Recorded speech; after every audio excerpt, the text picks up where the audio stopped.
wanted to shoot this quick video for you because there were some questions about how you could use ManyChat for a lead qualifying flow.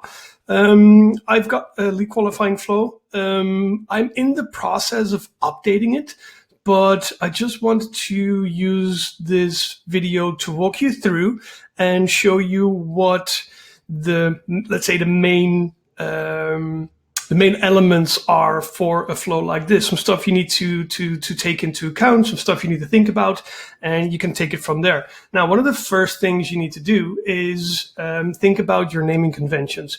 With a flow like this, what you want to do is you want to be able to recover people who, for whatever reason, didn't finish your flow. And second, you want to be able to create proper segments based on tags and custom fields from people who actually came through. So your naming convention is crucial here. The other thing what you want to do is you want to set up some kind of a lead scoring system. Fairly simple. The lead scoring system can just be 1, 2, 3, 4, 5, whatever you want. And you need to start thinking about, okay, what if people have a certain score? What am I going to do then?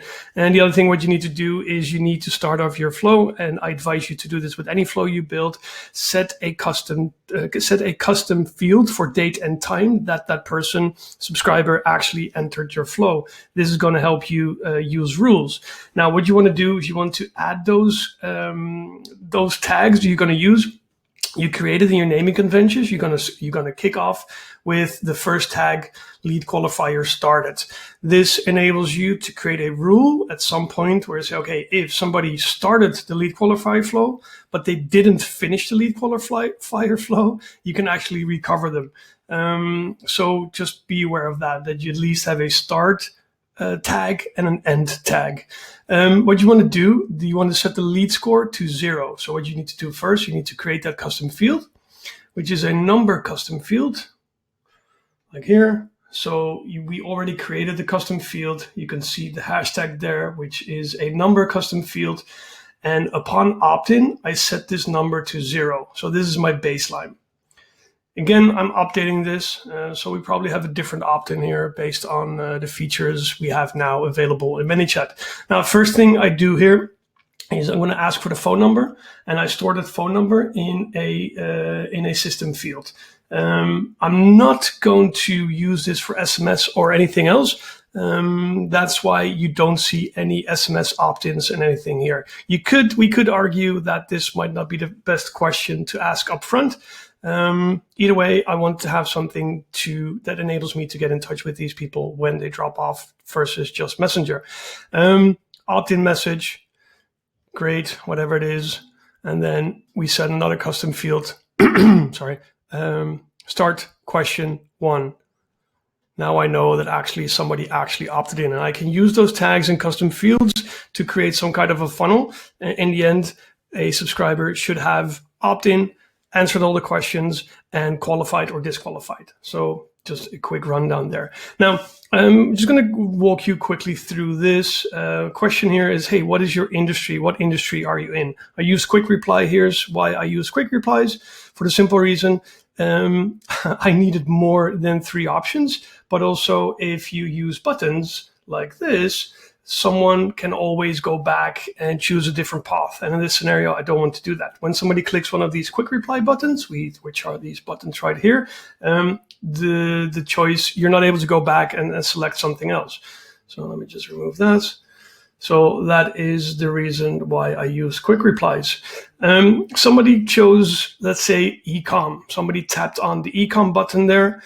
You can see here what we do. We have an action field, action block, and we set the industry to e-commerce. Again, this is a custom field. So that is where your naming conventions come in. You want to think about this up front and create your custom fields before you start building your bot. At least that's how I would do it and how I do it. Then you can just add the value there, e-commerce. This value isn't dynamic because it will happen based on the button click. So the only thing what you need to do, you just add e-commerce there. So that's the only value that this field can be populated with this answer. And the lead score in this case is increased by 1. And if we look at, for example, coaches, courses, same thing.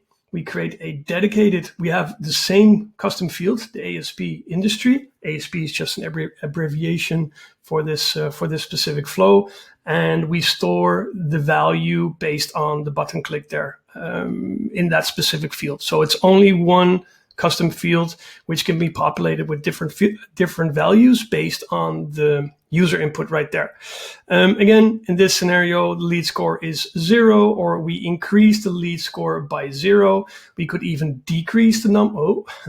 We could decrease the number if we want to. But in this scenario, I increase the number by 0, which is nothing in this scenario. Great. I apply a tag. Question 1 answered, lead qualifier flow. Great. And this goes to question number 2. I use user input here. User input could be whatever. So in this scenario, there's no scoring system there. What's your product or service? This is just a user input. Oh, you can see here. Type, product, service. Again, just one custom field, and everybody that goes through this flow and answers this question, all those answers are stored in this specific custom field for that contact. Now, when we go through, we got 9 questions, and I'm going to show you them all just for time's sake. You can see here, these are the questions. What I wanted to show you is, let's go to question number 7. Just going to skip a few there. Go to question number 7. Hey, in terms of revenue, how much you're looking to bring in each month? So these are the options. Again, we set those custom fields. We increase lead scores, and we are off to the next question. How much do you think cost to generate a sale or a lead through Facebook ads? No, whatever. So this is your CPA. Again, lead score. But now we go here. Another question where we have this one. This is a crucial one. I always include, are you currently in a position to invest in your business? Yes or no. So we have a little bit of a different custom field here. This is a Boolean custom field. So as you can see here, yes, no. So the custom field, when we created the custom field, we actually chose if it's a yes or a no, a true or false custom field, also known as a Boolean. In this scenario, if somebody taps yes, I am, we set this value to yes. In the other scenario, we set it no to broke.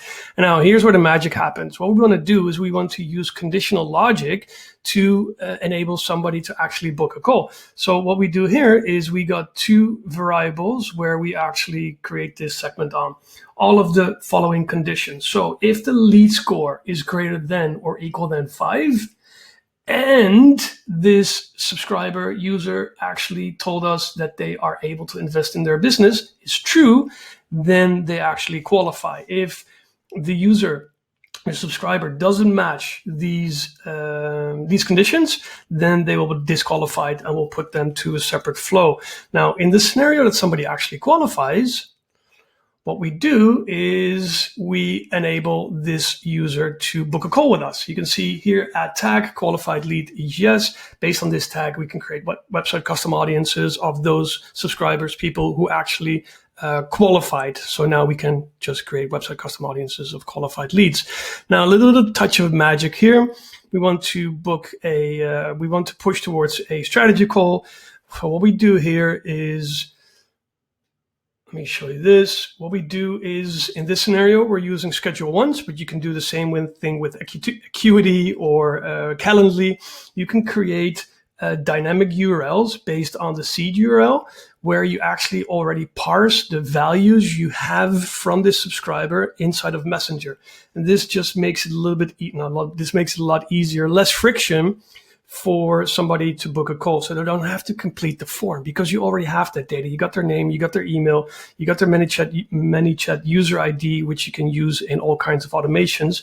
And this enables the user to actually book this call within 2 clicks without having to fill any forms. So this is what I wanted to show you, how you can set up a fairly basic lead qualifier flow, whether it's for your agency or for whatever business you can come up with. This is your base. Think about your naming conventions. Think about your tagging structure. Set up your custom fields prior to you actually start building your bot, and make sure you use that information to create segments and website custom audiences. I'm going to update this, and we'll touch base with you when it's fully updated, because what we're going to add to this are actual ManyChat pixel events, conversion events from within ManyChat, which is pretty cool for now. And this should get you going. If you got any questions, do not hesitate to drop me a message below this video.